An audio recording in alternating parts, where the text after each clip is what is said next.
नमस्कार, बहुत स्वागत है आपका। श्रावण के महीने में शिव जी को मनाने के लिए क्या करें, क्या अर्पित करें और कौन सी चीज़ें भूलकर भी अर्पित ना करें। उनकी मनपसंद चीज़ें उन्हें समर्पित करने से आपको क्या आशीर्वाद मिलता है, चलिए जानते हैं विस्तार से। तो भगवान शिव को सबसे प्रिय महीना सावन ही है और इस महीने में अगर आप शिव जी की विधि विधान से पूजा करें तो आपकी सारी मनोकामना पूर्ण हो जाती है। ऐसे में कुछ ऐसी वस्तुएं हैं जो शिव जी को भूलकर भी नहीं अर्पित करना चाहिए, लेकिन कुछ ऐसी वस्तुएं हैं जिनको अर्पित करने से आपको शुभ फल प्राप्त होते हैं। तो आज विस्तार से हम जानेंगे बेलपत्र अर्पित करने से, दूध, दही, घी, शहद अर्पित करने से क्या फल मिलता है। लेकिन आपकी जानकारी के लिए आज हम पहले ये भी जान लेते हैं कि वो कौन सी 5 वस्तुएं हैं जो भूलकर भी शिव जी को अर्पित नहीं करनी चाहिए। तो पहली वस्तु है हल्दी। कई बार पूजा पाठ में आप हल्दी का इस्तेमाल करते होंगे। देखिए, आप हल्दी का इस्तेमाल तो कर सकते हैं, लेकिन शिवलिंग के ऊपर हल्दी नहीं चढ़ाई जाती। अगर आप शास्त्र की माने तो शिव जी पौरुष का प्रतीक है और हल्दी को सौंदर्य का प्रसाधन माना जाता है। हल्दी का संबंध श्री हरि और सौभाग्य से है, इसलिए शिव जी को नहीं चढ़ता।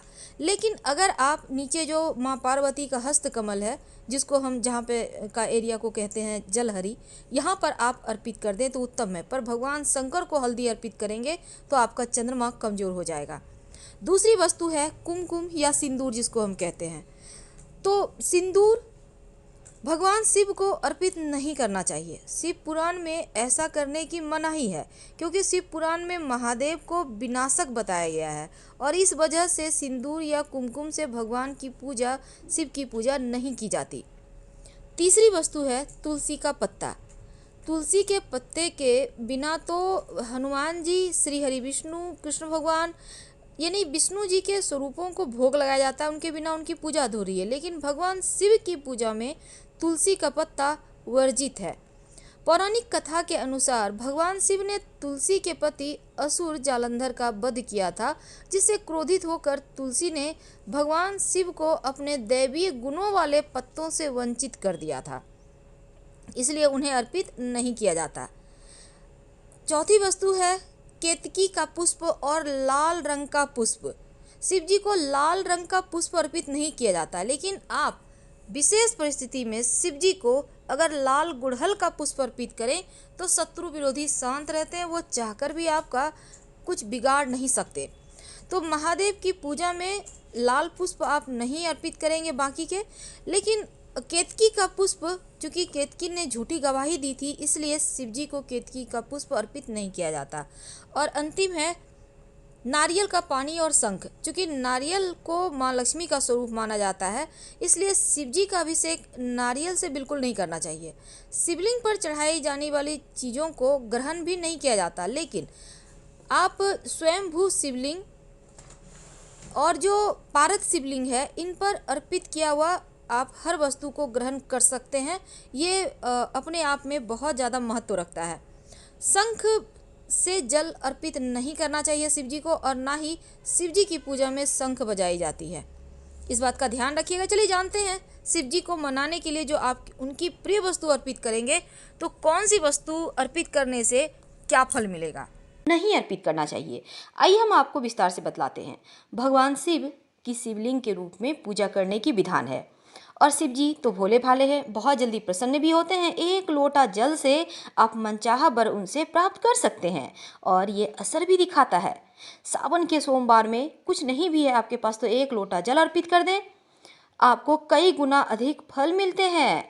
और शिव जी को जब भी जल चढ़ाइए, दोनों हथेलियों से रगड़िए शिवलिंग को और फिर देखिए कैसे आपकी किस्मत बदलती है। दोस्तों, हल्दी स्त्री कारक है, इसलिए शिवलिंग पर नहीं अर्पित करना चाहिए। साइड में बेदी होता है ना, वहाँ पर अर्पित कर सकते हैं।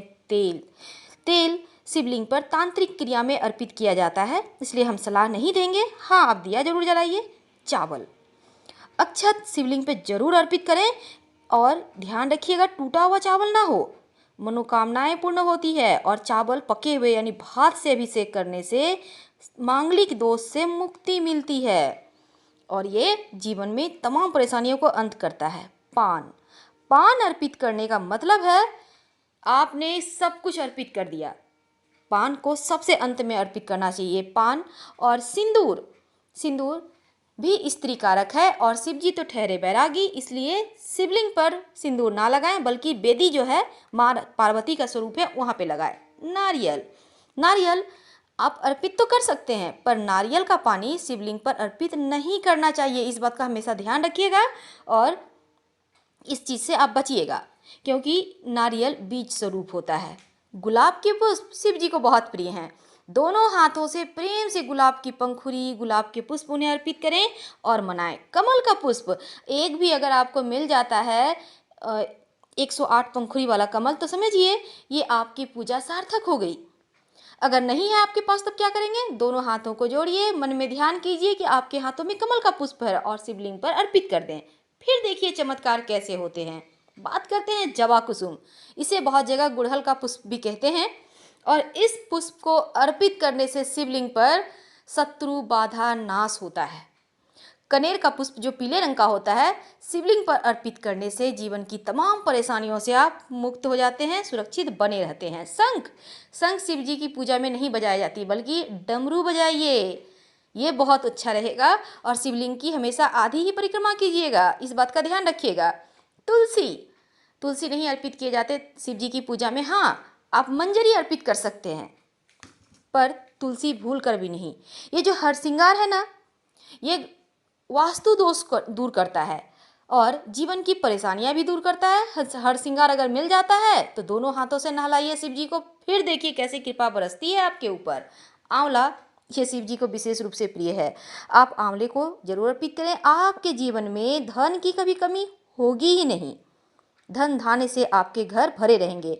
शिव जी पर धतूरा अर्पित करने से संतान की समस्याएं दूर होती है। त्रिशूल, आप अगर सावन में किसी भी सोमवार के दिन एक त्रिशूल शिवलिंग पे, शिव जी के वहाँ पे अर्पित कराते हैं तो जीवन में शत्रु बाधा से मुक्ति मिलती है। मौली धागा, मौली धागा आप जरूर अर्पित कीजिए, ये बहुत ज़रूरी है जीवन में खुशियाँ प्राप्त करने के लिए। अब अगर हम बात करें नंदी की, तो भला नंदी के कान में बिना बोले हमारा मंत्र पूरा कैसे होगा? मनोकामना को पूर्ण करने के लिए नंदी के कान में अपनी मनोकामना जरूर कहें और नमः शिवाय का जप करें। नंदी हमेशा ही शिव जी तक आपकी जैसे भी आप मनोकामना उनसे कहें ना, एकदम सेम टू सेम पहुंचाएंगे। पान का पत्ता अर्पित करना है और पान के पत्ता पे रखिएगा क्या? 2 लौंग, 1 इलायची, थोड़ी सी मीठी चीज़ें जैसे बतासा है, मिश्री है, कुछ मिठाइयाँ हैं और फिर थोड़ा सा मौली धागा, साथ ही साथ एक सिक्का या फिर दक्षिणा रखना मत भूलिएगा, क्योंकि शिव जी की पूजा बिना दक्षिणा की पूरी नहीं होती है। आप अंत में पूजा वूजा करने के बाद दक्षिणा जरूर अर्पित कीजिए। दिया तो आपको जरूर जलाना है, घी का दिया जलाइए, रुई की 2 बातियां डालिए, क्रॉस करती हुई पर जलाइएगा, एक ही सिरा। तुलसी के पत्ते तो बिल्कुल भी नहीं अर्पित करना है, हमने पहले भी बताया। बात करते हैं जनेऊ की। जनेऊ शिव पूजा में अर्पित करना चाहिए। ये भोले भंडारी आपके जीवन में जो आपका सौभाग्य है उसे बढ़ाते हैं। फल के रूप में आप केला अर्पित करें, 2 केला जोड़ा में जब भी अर्पित करें, जोड़ा में 1, 5, 11 बिल्कुल भी नहीं, 2, 4, 6, 8 ऐसे करके अर्पित करें। और सेब में जितने मौसमी फल होते हैं, ऑरेंज है, एप्पल है, तमाम तरह के भी फल हैं बाजार में, सिर्फ नारियल का पानी अर्पित नहीं करना है, बाकी चीज़ें अर्पित कर सकते हैं। और शिवलिंग पर जो चीज़ आपने अर्पित कर दिया उसे प्रसाद के रूप में मत खाइएगा, इस बात का हमेशा ध्यान रखिए। हाँ, अलग से आपके थाली में कुछ है रखा हुआ, आप उसे ही प्रसाद के रूप में खाएं, क्योंकि आप देखते होंगे जितना भी बड़ा बड़ा शक्तिपीठ है, लोग क्या करते हैं, बाहर से प्रसाद खरीद कर लाते हैं। बेलपत्र जरूर अर्पित कीजिएगा, तमाम मनोकामनाओं को पूर्ण करने वाले सिर्फ एक ही बेलपत्र से खुश हो जाते हैं। अगर आपके पास बेलपत्र नहीं है तो किसी और का अर्पित किया हुआ बेलपत्र उठाइए, उसे धोइए अच्छे से, फिर से चंदन लगाइए और उल्टा करके अर्पित करें।